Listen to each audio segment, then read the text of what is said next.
sesuatu agar imannya diterima, dan lebih baik dengan dalil nakli, dalil Al-Quran dan Al-Hadis. Kedua, iman khawas. Iman para khawas. Iman para khawas ialah orang yang kepercayaannya serta keyakinannya bahwa perasaannya selalu bersama Allah. Ini orang khawas. Keyakinannya perasaannya bersama Allah atau perasaannya selalu beserta Allah dimanapun dia berada. Firman Allah, wa huwa ma'akum aina ma kuntum, artinya dia Allah bersama kamu di mana kamu berada. Riwayat Nabi Muhammad sebelum hijrah. Ini belum hijrah. Kenapa jadi hijrah? Gangguan dari orang-orang Quraisy lah. Gangguan dan aniaya orang kafir Quraisy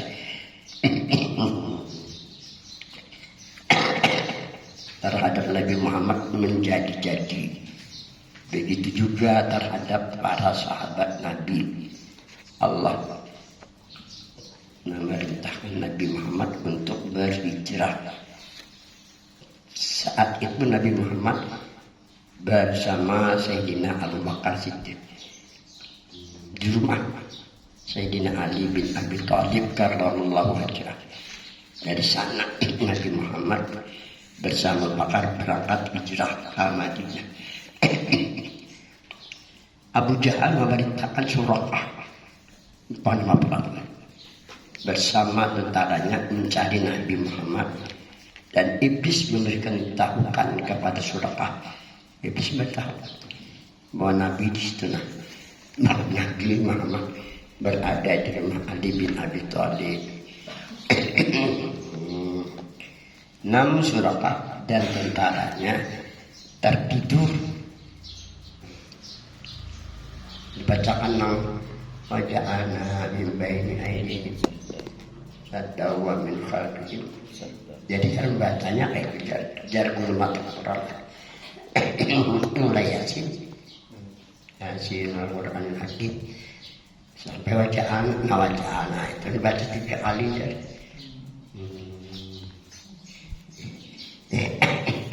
Tertidur Suraqah.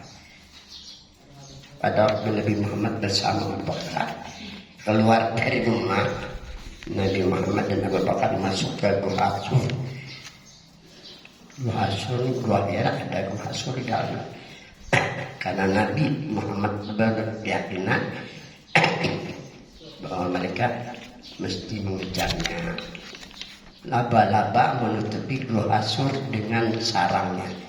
Itu anehnya. Dan benar mereka datang.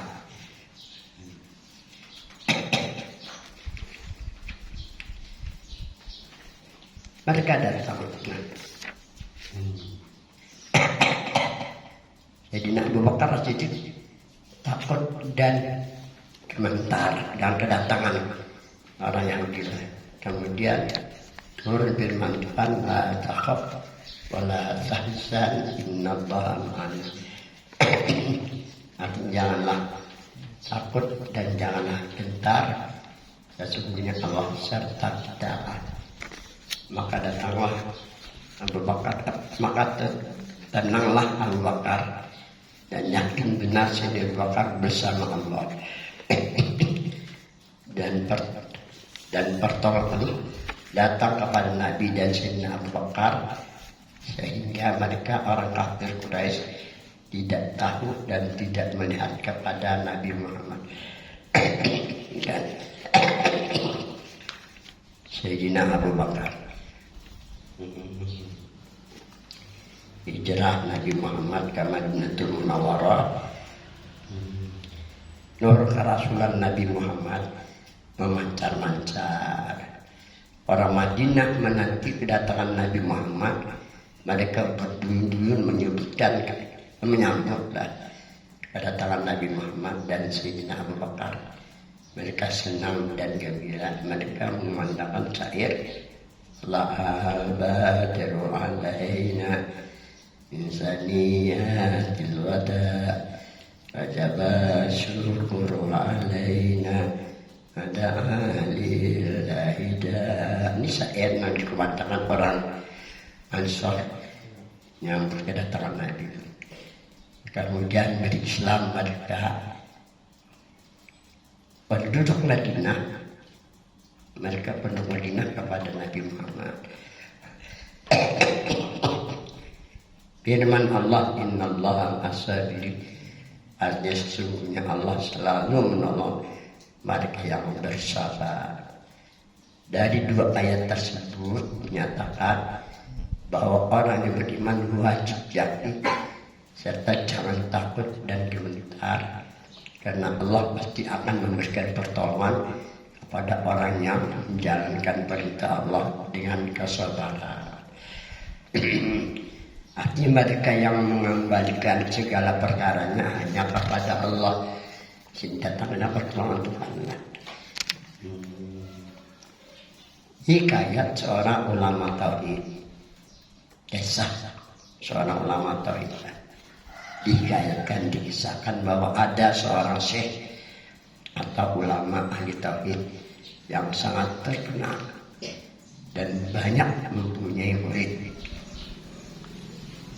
Dari sekian banyak murid yang mempelajari ilmu ketauhidan kepadanya, pada suatu hari ilmu ketauhidan yang mereka peroleh akan diuji syekh mereka, diuji roh.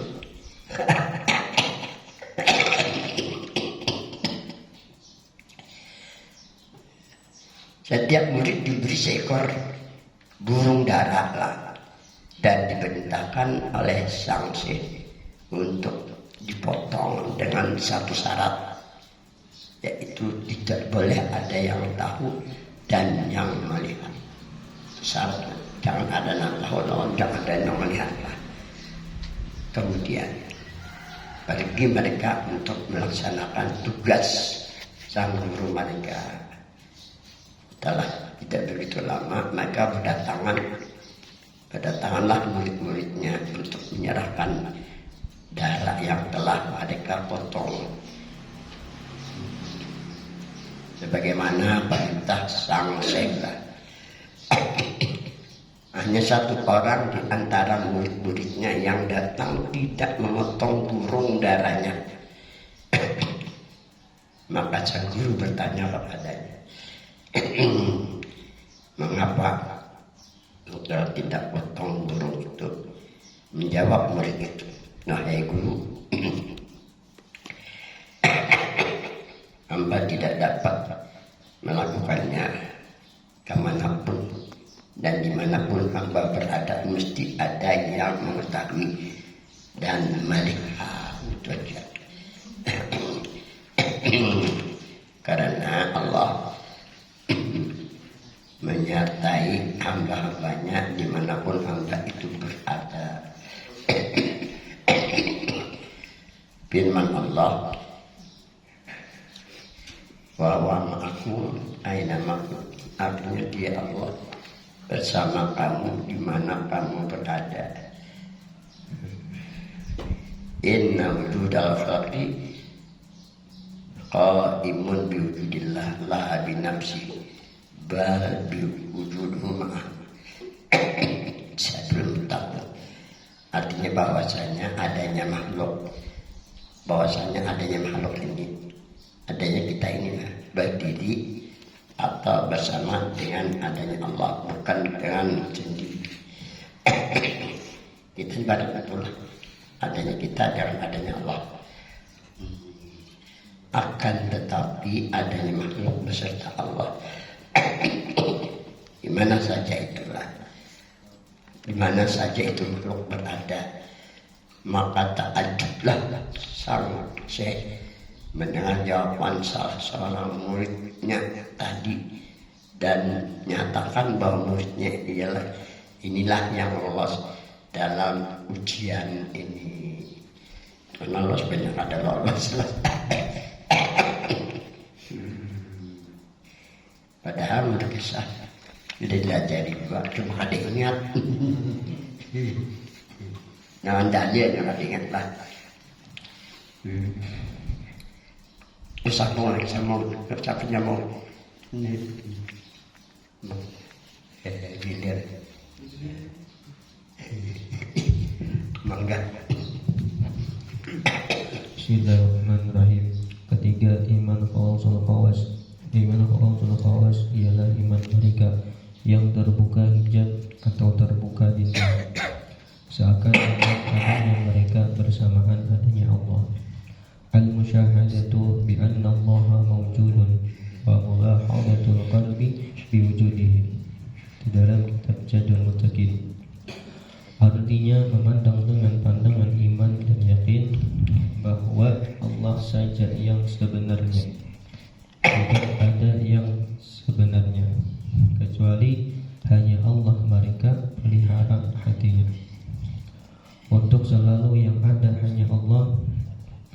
Annallaha mawjudun fi kulli dzarratil wujudi syuhudan dzauqiyan la qawliyan, dalam kitab Zadul Muttaqin. Artinya bahwa Allah adanya pada setiap yang ada.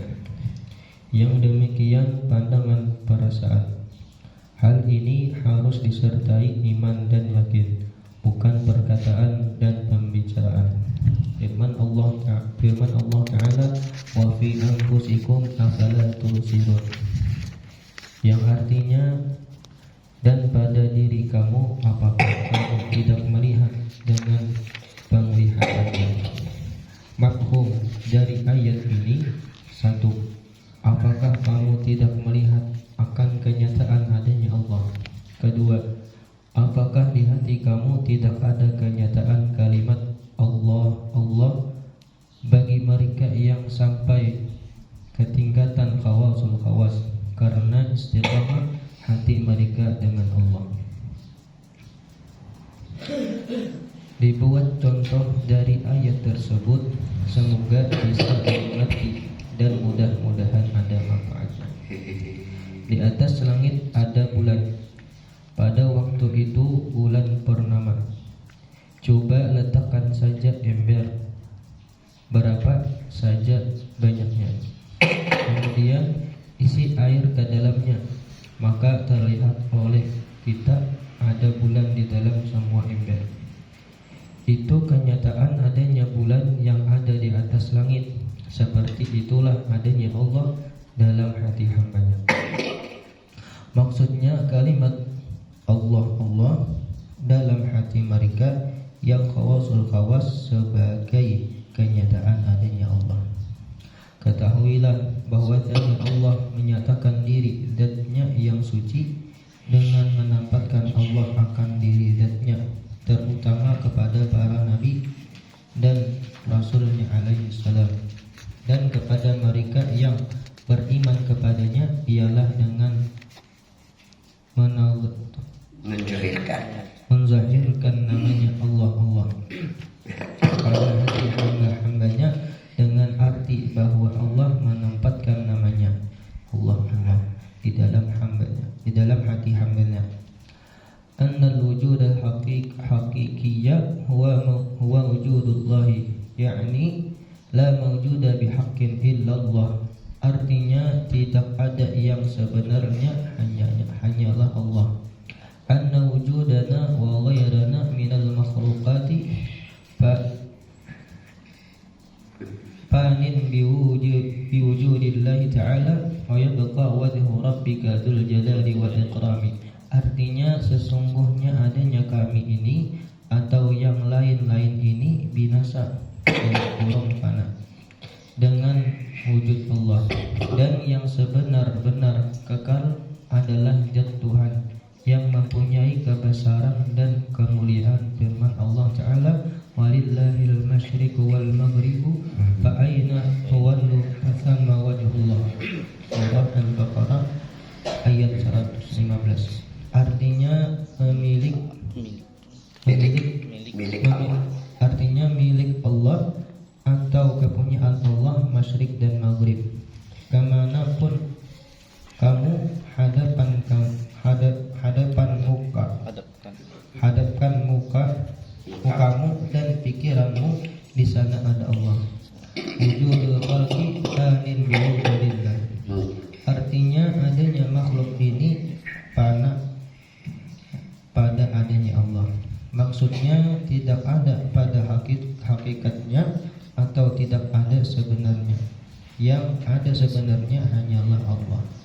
Annal wujuda bainal adamaini adamun wala wujuda lahu fil haqiqati bal wujuduhu biwujudillahi ta'ala, di dalam kitab Zadul Muttaqin.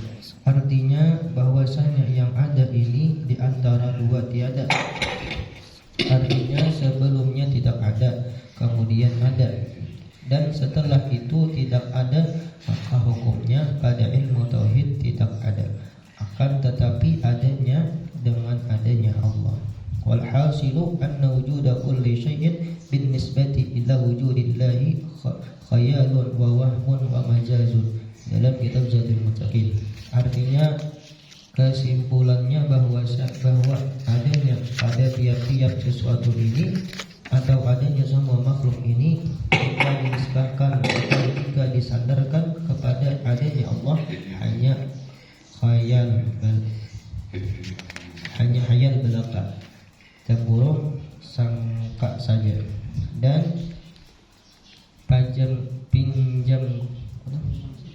pinjaman saja. Semua akan kembali kepada Allah. Hanya wujud Allah yang sebenarnya yang ada. Adapun kehendak hamba, kudrat hamba, ilmu hamba, penglihatan hamba, pendengaran hamba, dan hidup hamba adalah nikmat atau pemberian dari Allah, dan semua akan kembali kepada Allah. Firman Allah Ta'ala, inna lillahi wa inna ilaihi raji'un. Artinya sesungguhnya kami adalah milik Allah atau kepunyaan Allah, dan sesungguhnya kami kembali nantinya kepada Allah. Maksudnya pada suatu waktu sifat pada makhluk kembali semua kepada Allah, dan roh pun kembali kepada Allah. Nah, ganti lagi siapa lagi? Sambung.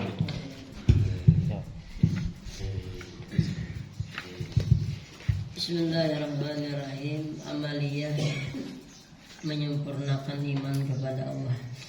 Kita ittifaqus salafi annal imana yazidu wa yanqusu. Artinya telah sepakat ulama salaf bahwasanya iman itu bisa bertambah dan bisa pula berkurang. Bertambah dengan perbuatan taat dan berkurang dengan perbuatan maksiat. Oleh sebab itu kita harus menjaga keimanan kita agar tidak berkurang.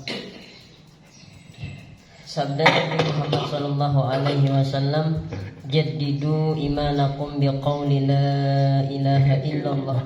Sempurnakanlah iman kamu dengan mengatakan la ilaha illallah. Sabda Nabi Muhammad sallallahu alaihi wasallam, "Ala unabbiukum bi khairi a'malikum wa azkaha inda malikikum wa arfa'iha fi darajatikum wa khairun lakum min infaqi dhahabi wal fiddati wa khairun lakum